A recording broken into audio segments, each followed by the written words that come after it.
ನೋಡಿ, ಇನ್ನೊಂದಷ್ಟು ಅಪ್ಡೇಟ್ಸ್ ಬರ್ತಾ ಇದೆ ಈ ವಿಚಾರವಾಗಿ. ಈ ವಿಮಾನ ಮೇಘಾನಿ ವಸತಿ ಪ್ರದೇಶದಲ್ಲಿ ಅಪಘಾತವಾಯ್ತಲ್ಲ, ಅದು ಪ್ರದೇಶಕ್ಕೆ ಬಂದು ಬರೆದಿರೋದು BJ ಮೆಡಿಕಲ್ ಕಾಲೇಜು ಹಾಸ್ಟೆಲ್ಗೆ ಬರೆದಿದೆ ವಿಮಾನ. ಅಲ್ಲಿದ್ದಂತಹ MBBS ವಿದ್ಯಾರ್ಥಿಗಳು ಕೂಡ ಸಾವನ್ನಪ್ಪಿದ್ದಾರೆ ಅಂತಕ್ಕಂಥ ಮಾಹಿತಿ ಬರ್ತಾ ಇದೆ. ಈಗ ಆ ವಿಮಾನ ಕೂಡ ಅಲ್ಲೇ ಪತನವಾಗಿರೋದ್ರಿಂದ, ರಕ್ಷಣಾ ಕಾರ್ಯ ಅಲ್ಲೇ ನಡೀತಾ ಇರೋದ್ರಿಂದ ಆಬ್ವಿಯಸ್ಲಿ ಆ ಬಿಲ್ಡಿಂಗಲ್ಲಿ ಯಾರ್ಯಾರಿದ್ದಾರೆ, ಏನೇನಾಗಿದೆ ಅದನ್ನು ಕೂಡ ಅಂಥವ್ರನ್ನೂ ರಕ್ಷಣೆ ಮಾಡ್ತಾರೆ, ಅವರು ರಕ್ಷಣೆಗೆ ಒಳಪಡ್ತಾರೆ ಯಾರಾದರೂ ಅಲ್ಲಿ ತೊಂದರೆಗೀಡಾಗಿದ್ದರೆ.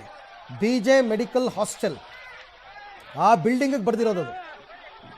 ಒಂದು ವಿಮಾನ ಬಂದು ಬಿಲ್ಡಿಂಗಿಗೆ ಬಡಿಯುತ್ತೆ ಅನ್ನೋದನ್ನು ನೀವು ಅಮೇರಿಕಾದಲ್ಲಿ ಆಯ್ತಲ್ಲ, ಪೆಂಟಗನ್ಗೆ ಅಟ್ಯಾಕ್ ಆಯ್ತಲ್ಲ, ಆಗಲೇ ನೋಡಿರ್ತೀರ ಒಂದು ವಿಮಾನ ಬಂದು ಬಿಲ್ಡಿಂಗಿಗೆ ಹೆಂಗೆ ಬಡಿಯುತ್ತೆ ಅಂತ.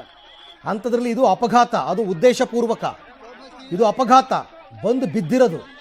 ಹೆಂಗಾಗಿರಬೇಕು ಯೋಚನೆ ಮಾಡ್ಕೊಳ್ಳಿ,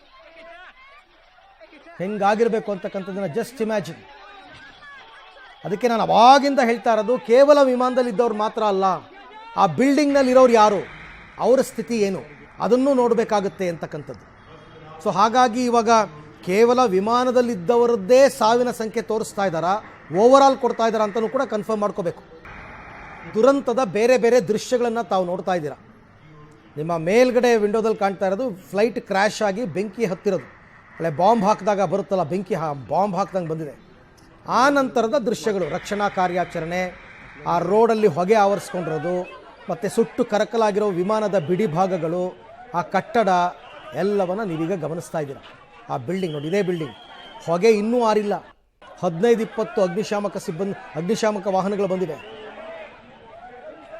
BJ ಮೆಡಿಕಲ್ ಕಾಲೇಜಿನ ಹಾಸ್ಟೆಲ್ ಅಂತೆ ಅದು, ಅಲ್ಲಿಗೆ ಬಂದು ಹೊಡೆದ ಬಿದ್ದಿದೆ. ಹಾಗಾಗಿ ಅಲ್ಲಿದ್ದಂತಹ MBBS ವಿದ್ಯಾರ್ಥಿನಿಯರು ಎಷ್ಟು ಜನ ಇದ್ದರು, ಏನು ಎಲ್ಲ ಗೊತ್ತಾಗಬೇಕು. ಒಂದೊಂದೇ ಮಾಹಿತಿ ಬರಬೇಕೀಗ.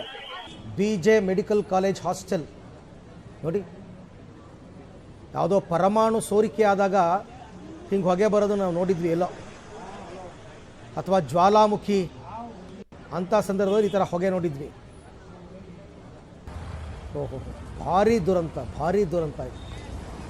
ಅಲ್ಲಿ ನೋಡಿ, ರೋಡಲ್ಲಿ ಹೋಗ್ಬೇಕಾದ್ರೆ ನೋಡಿ, ಕಾರ್ ಮೋಡದ ರೀತಿಯಲ್ಲಿ ಹೆಂಗೆ ಹೊಗೆ, ದಟ್ಟವಾದ ಹೊಗೆ ಹೆಂಗೆ ಹೋಗ್ತಾ ಇದೆ. ಈಗ ನೀವು ಅಂದಾಜು ಮಾಡ್ಕೊಳ್ಳಿ, ಅಲ್ಲಿದ್ದಂಥವ್ರಿಗೆ ಏನಾಗಿರಬಹುದು ಅಂತಕ್ಕಂಥದ್ದನ್ನು ನೀವು ಇಮ್ಯಾಜಿನ್ ಮಾಡ್ಕೊಳ್ಳಿ. ಏರ್ಪೋರ್ಟಿನ 2 ಕಿಲೋಮೀಟರ್ ದೂರದಲ್ಲೇ ಪತನವಾಗಿದೆ. ಸಾಮಾನ್ಯ ಇಂಟರ್ನ್ಯಾಷನಲ್ ಏರ್ಪೋರ್ಟ್ಗಳಲ್ಲಿ ಫೈರ್ ಎಕ್ಸ್ಟಿಂಗ್ವಿಷರ್ಸ್ಗಳಿರ್ತವೆ, ಆ್ಯಂಬುಲೆನ್ಸ್ ಇರುತ್ತವೆ, ಎಲ್ಲ ಇಮಿಡಿಯೇಟಾಗಿ ಹೋಗಿದೆ. ಬಟ್ ದುರಂತ ನಡೆದೋಯ್ತಲ್ಲ, ಇಷ್ಟು ಸಾವು.